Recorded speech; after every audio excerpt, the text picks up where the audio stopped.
to talk about how to start writing your personal statement and what to do after your first draft. I know this is an LSAT group, but we all have to write a personal statement, so thought I would talk about that a little bit here. I do have a presentation to share with you. There's not a lot of content on it. It's a lot more visual, so I'll send it to Steve after to kind of send out, but here we go. Let me share my screen.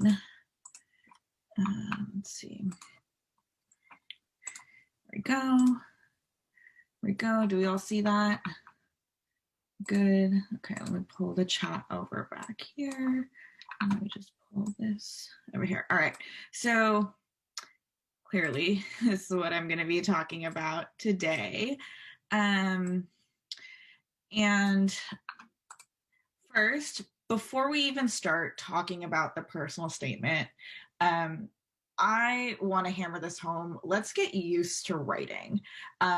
Those of us who have been out of school for a while might not have done introspective writing in a while. Those of us who are in school might not do introspective writing a lot. We're used to doing research papers and like theses and all that. So I think personal statements are a little bit of a unique writing tool. So I do think we want to get used to writing introspectively.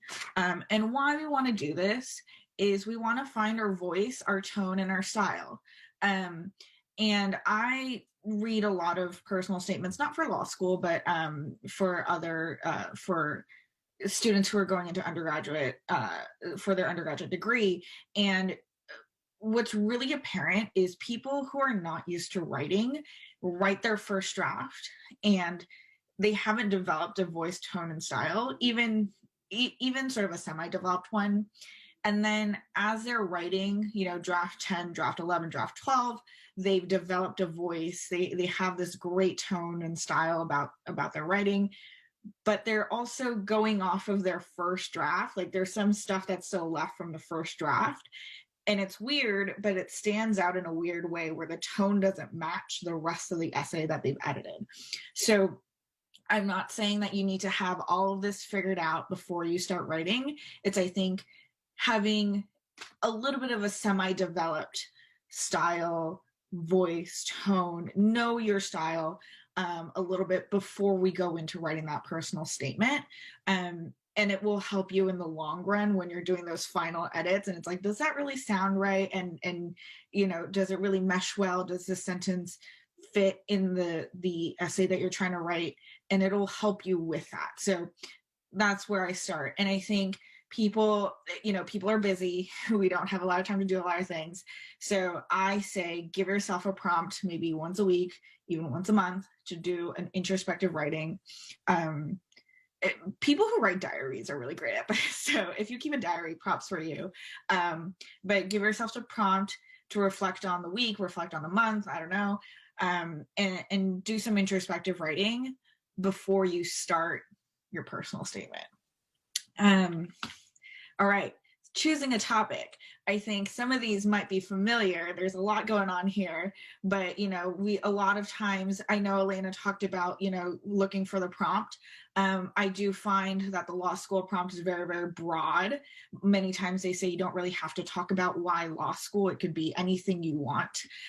Some schools do give a little bit more prompt and direction, but these are a lot of the things that we see as topics in your personal statement. So like why law school is a big one. You want to talk about your legal experience, a moment when you realized you wanted to go to law school, all of that great stuff. And when I think about this, a lot of times we go into writing a personal statement with like a story in mind. We're like, ooh, I really want to, or like we all want to have an interesting hook. So we have this like moment that we're all talking about at the top of the essay that's very unique to you. And I think that lends itself for an essay to look like this, right? The center is the story that you want to tell about yourself. And then you have these branches of, you need to talk about why law school, what you'll bring to the law school, why you might be a good fit, what are the qualities that you bring, all these things that you want to talk about. And it's centered around the story that you want to tell. And so, not to bury the hatchet here, I don't think this is a great organization for a personal statement. So don't write this down. We'll move on from this. I think it's a lot of stuff to put into a two-page essay. In general, we're seeing a two-page essay here, double-spaced. So I think this is a lot to cover in this format. And I think there's a better way to organize that essay. So I compel you to ask yourself a little bit of a different question when you're thinking about topic. I think a better question is, what do you want the law school admission to know about you? And that the answer to that, usually, most of the time, is like qualities like, I'm a good listener, I can think on my feet, I'm compassionate, I'm an advocate, I've been in this field a lot. Those are the qualities that come up. And that story that you usually think about when you're first starting to think about your personal statement goes into the background a little bit. It kind of is it's not as important in writing that essay anymore when you start with this question. So I think it's good to think about this a little bit, and then start thinking about your essay. Here we go. One sort of caveat here, I think that I see, and not too often when I read peer essays here, but many times in personal statements, a lot of their purpose comes down to like, I want to help others, or stuff like that. I do think reasons to do anything really comes down to helping others, or it's self-motivated. So I personally don't find I want to do this because I want to help others, that general topic, to be interesting. I do think that you want to add more color, more texture to that. So just a caveat note here, I won't be talking about a topic that's helping others. So I don't know if everyone knows the Golden Circle, by first presented by Simon Sinek years ago in a TED Talk. But this really kind of helped me sift through what I wanted to say in my personal statement. That story that I talked about, we all think about, oh, I really want to showcase this moment in time when I decided to go to law school, or this really traumatic time in my life that motivates me to go to law school, or something like that, right? Like, we all want to tell that story. That usually is the what here.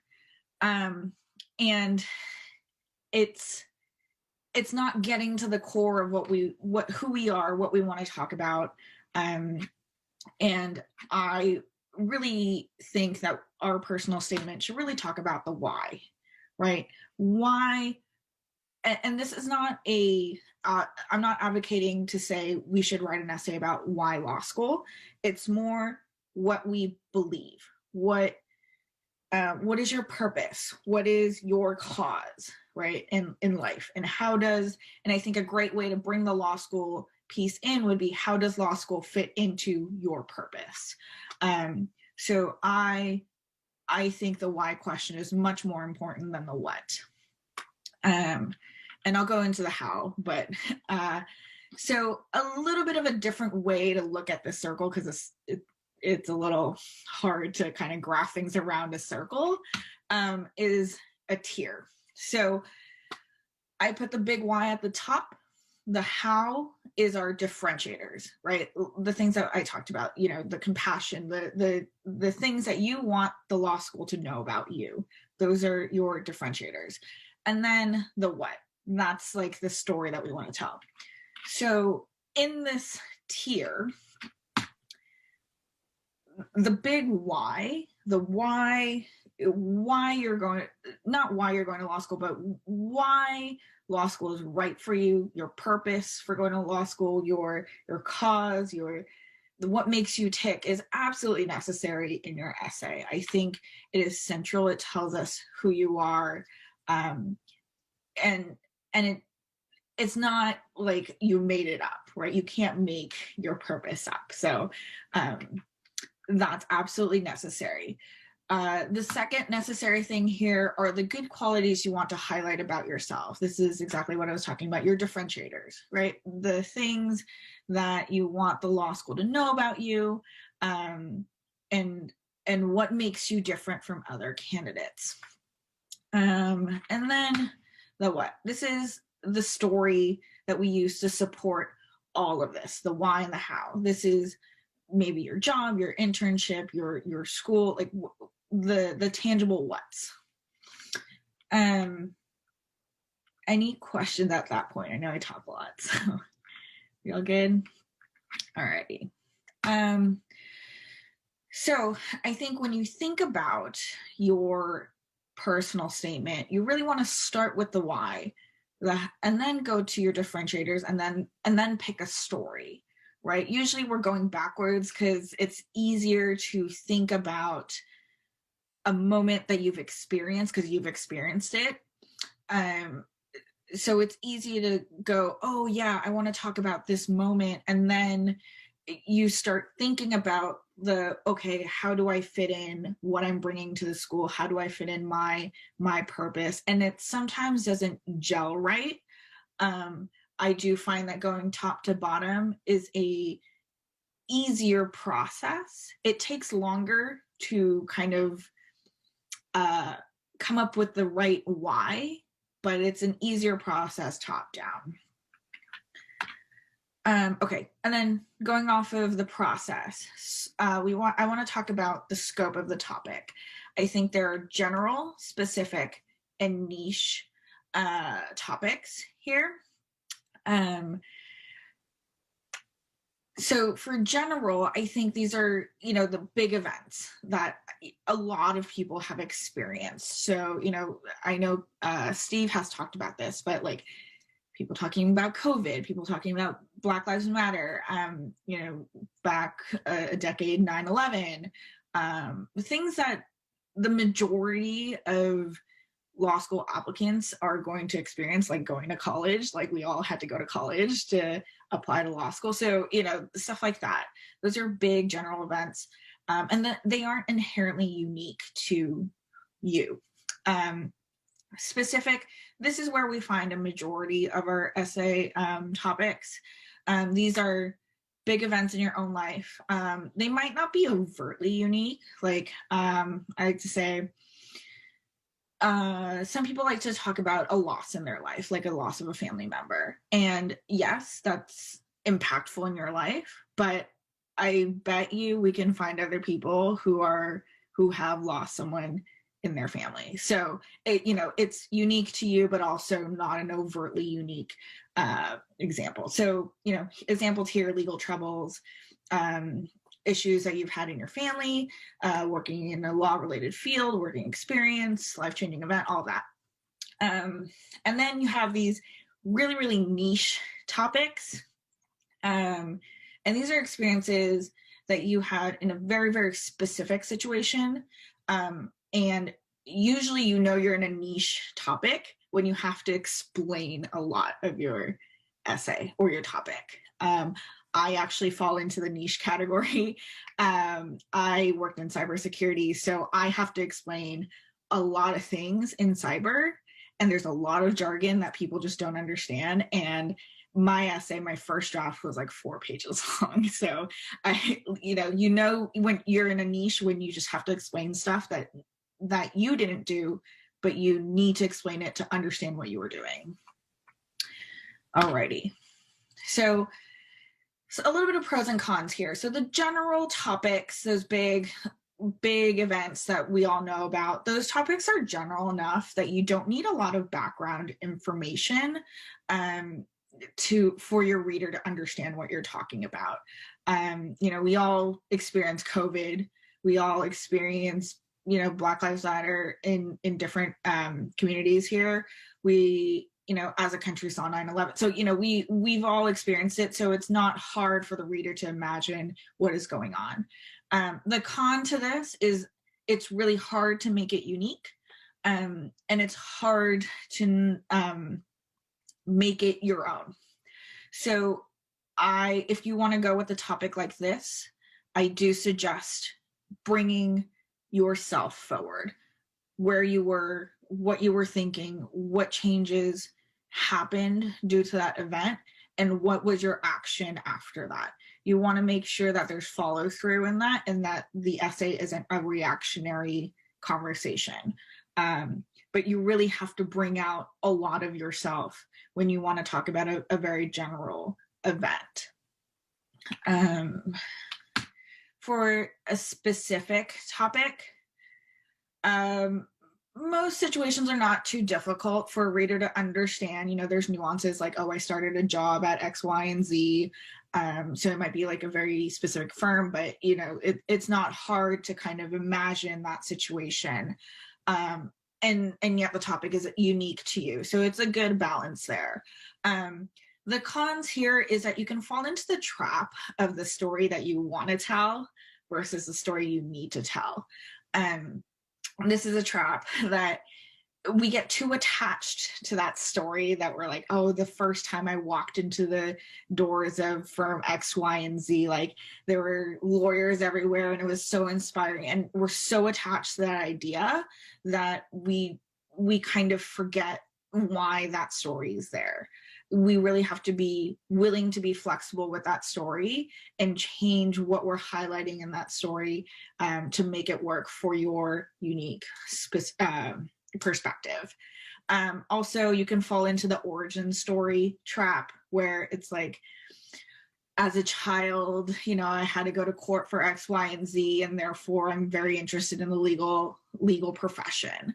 That doesn't really show development, and you want to make sure that your essay is showing that as an adult you understand the nuances of the legal profession, and even given that you are so committed to pursuing that. So there's a couple traps in the specific category. I can go into more detail there, but I would be aware of those. And then the niche topic, it's a very specific point of view, and it fits well for people who've worked in a specific, who have significant work experience. If they've been in a firm for, X number of years, or if they're the only person in an organization that does a certain type of job, or, something like that, that will be a specific, unique view that is interesting and can speak to a lot. The cons to that, like I said before, you might have to explain a lot of jargon. You might have to explain the nuances that's going on. So your essay needs to be really, really tight, and you can't explain like a whole series of events, because then you're writing 10 pages. So we really want to keep that tight. So just a couple tips. I know I've said a couple of these before, but for the general topic, you want to keep it personal. What was your reaction? The event isn't unique, so you want to keep your part unique, right? The people around you, how you reacted, how the other people reacted, how did you feel about that, X, Y, and Z. So, and the general topic can be really elevated with writing style and tone. So if you're in that category, I do suggest kind of revving and developing a style, a voice, a tone before you go into it. You will see benefits from that. I see a question from Ariel. Is it worth writing about a niche community one is in if it has nothing to do with why they want to go to law school? When I say niche, I think more on the professional side. Like You see a lot of people say they're in a niche community because they're like bilingual, trilingual, and they're, you know, that's not really, I don't consider that to be niche. It's more like maybe you were an engineer working in Lockheed Martin, and so you have a lot of engineering terminology in there, and you have to remember that first part of our conversation that we had, where it's like it should serve the why and the topic needs to match the why. So I think that if you want to talk about why you want to go to law school, and your niche community doesn't serve that purpose, then I don't think that's a right fit for you, Ariel. Just hope that answers your question. Okay, and then going back to this presentation here, for the specific, we really want to gauge how personal you want to get in your essay. And I do want to point out here sometimes, and I don't see it too much with the law school essays, but sometimes you see people who are like, I must tell this story for people to know who I am. And that can include trauma, very traumatic experiences. And I do think that this personal statement is not a place for that, not to diminish the trauma that happened, but more that this is a essay with purpose. And you don't want to muddle that purpose here. So I would be very careful about personal. You want to keep it personal with intent. And then don't get too caught up in telling your story here in the specifics.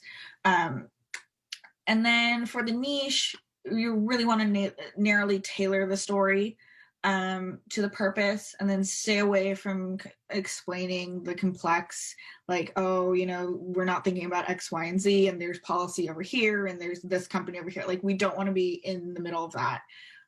We want your experience. So keep it tight. And then especially for the niche, you want someone to, and this is a little bit ways down past your first draft, but you want someone to be reading your essay just to make sure that it makes sense to someone who's not in your field, because we forget that people don't know all the things that you know, because we're all experts in our own ways. Alrighty. So let's write your first draft. Tips. I say write more than you need, because we're going to be cutting more than you think. I say minimum double the page count or word count. And let me tell you, and Elena knows this because we've done it together. My first draft, I cut half of it, and I had to add more. And then I cut it again and add more and cut it again. So, you know, you're going to want more than what you need. And especially for your first draft, get all the ideas out there. You know, you might want to talk about 3 different things in your essay. Make sure you complete those 3 ideas in that first draft. Sometimes you're going to scrap an idea and just take it out altogether. Sometimes you're going to need to add an idea, but just put it in writing somewhere in that first draft. And then the second is write to the conclusion. I am very guilty of this, but I write like, because I have the first couple paragraphs figured out. So I write to like paragraph 4, and I'm like, okay, I'm tired. I'm not going to conclude this because I don't know how to conclude my essay. And then I leave it there, and I forget what I was doing, and I can't conclude it. So at least for your first draft, write the conclusion. Write what you want the conclusion to sound like, look like, you know, and do that exercise. It's hard, but do it. And the last thing is really, for at least for your first draft, write it in one sitting.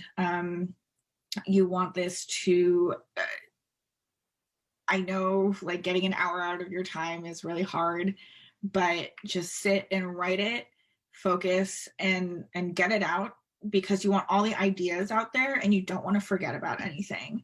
You know, and don't leave and come back. Just do it.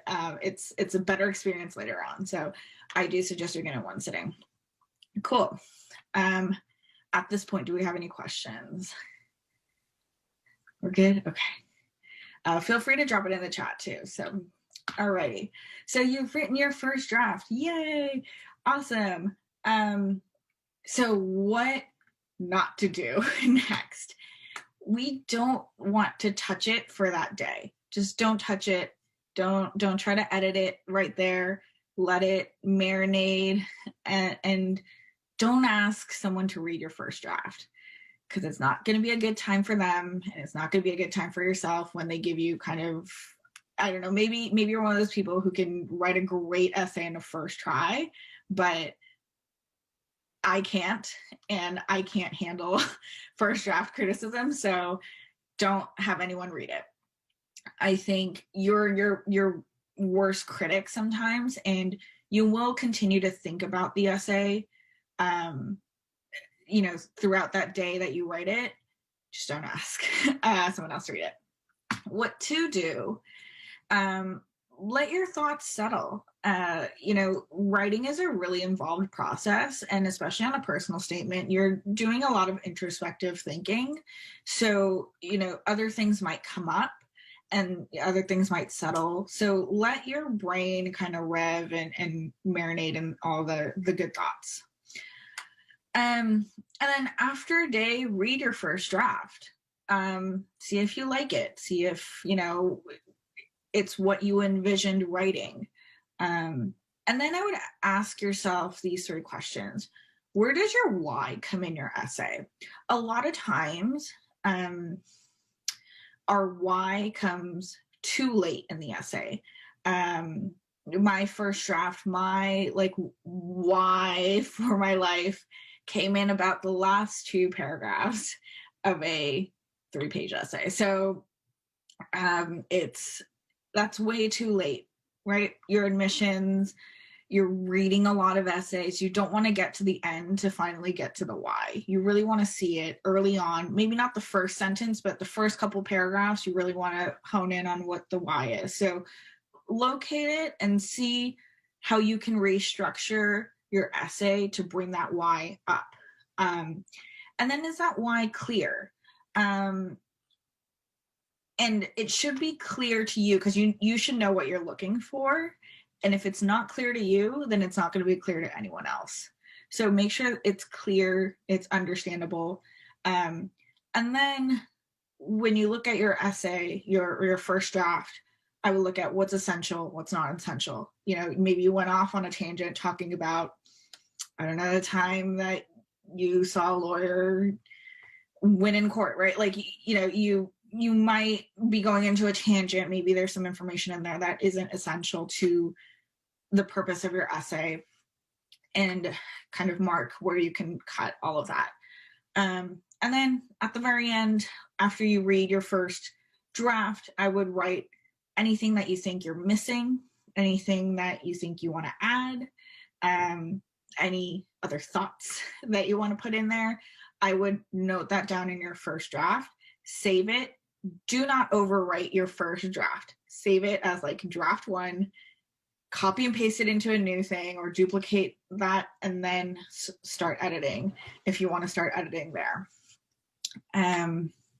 Okay, I see a couple questions here. Writing the first draft, should we already think about putting it into paragraphs or use it like a diary? Personally, I'm a paragraph person. I'm also a big paragraph person. And in the editing process, I cut that down to very short, succinct paragraphs. So I think that's a writing style issue of how you want to present your story, and whether the diary style fits for your first draft or not. If I think, because you're going to have to put it in paragraphs, maybe having a loose structure of paragraphs is good. or maybe even indicating while you write, this is where idea, like this is a separate idea. That would be a good way to kind of navigate your first draft if you're writing it in the diary format. Jack, is it okay to hint at your why earlier in your essay? Becomes more obvious throughout the personal statement. So I don't know what your writing style is, Jack. I have seen a couple people attempt it. 8 times out of 10, it doesn't end very well, because the hints are usually either too subtle or the reader gets frustrated and it's like, okay, get to the point. So if you have a great writing style, if you know you can hammer that style home, then I think that's a great way to do it. But I do think you have to also keep in mind that admissions is reading hundreds of these. And yes, it's exciting to kind of hint at stuff and then like, bam, like the conclusion. However, on your 100th essay that you're reading that day, are you really going to appreciate that? I don't know. Yeah, I think me too. Mine always comes in the second half for some reason. And Elena really helped me out in kind of pulling it forward and kind of cutting a lot of that first part and pulling it forward, even not hinting at it, but saying, like, outright saying it, to make it a little bit easier for the reader to understand. Because a lot of times we get, I see essays where they talk about a situation and then you see a little bit of like the why, and then they go into their differentiator, like their good qualities and great things about themselves, and then the why comes at the end. So it's like, okay, you sandwiched these two things. I've forgotten the thing that you subtly mentioned in the front, and now we're here in the conclusion. It's like, okay, I finally see the why, but you've made me do all this work. So I would play with the structure. A exercise that I like to do is cut the essay in half and flip it to see if the front end and the back end, if you can flip that, and what does that do to structure your story, all of that. So fun things to do after you've gotten your first draft, but really your first draft is just getting the information out there. Yeah. So, and then, I mean, you're off to your next draft. So that's it for my presentation. If you have any issue, if you want to talk out like your topic, or you just want to learn a little bit more about this, feel free to reach out to me. Here, I'll put my email down. Feel free to reach out. Happy to talk always. And also, if you have a draft of your essay that you're working on, and you want to feedback from like a live feedback session with Steve, send those over to Steve because he is anxiously waiting for those. So we're all here to help. Happy to talk through anything. Thanks, Kevin. Yeah. Let's all get at least a first draft done, because that's the hardest part about these. And happy to answer any questions here. Oh, Ariel, you're going down the RC, the RC trap of personal statements. I think, okay, so one thing is it's really easy, especially when you're studying for the LSAT, to think about personal statements as an RC. But one thing to keep in mind is you don't need that logical component in your personal statement. Like, some people are like, oh, well, I don't really understand why you want to go to law school, or like, I don't see why this that you're saying, like you have an interest in law, how that is your why, right? Like, and people start to nitpick at it, and it's like, well, okay, you're sending in an application, so you want to go to law school. I got that feedback from a friend where I wrote like, I want to, be able to advise and be a better authoritative voice in cybersecurity law, right? And she was like, oh, I don't really understand why you're not going to public policy school. And it's like, it's not up to the reader to decide whether you should go to public policy or go to law school. You've already shown that intent. So the logic piece you don't need from RC, but great point, Ariel. Is there a specific header? I don't have an answer to that. Yeah, sorry, I can't answer that question. I would ask Steve. Yeah. Cool. Well, thank you all. Thank you all for being here and listening to me talk for quite some time. Feel free to, reach out if you have any questions or if you just need to talk out a topic. Happy to help. Yeah, and everyone have a good night. Thanks for tuning into the show. Please subscribe if you haven't done so already to be notified of new episodes as I release them. And feel free to reach out if you need anything at all as you move forward with your prep. I'm happy to help however I can. In the meantime, I wish you all the best and take care.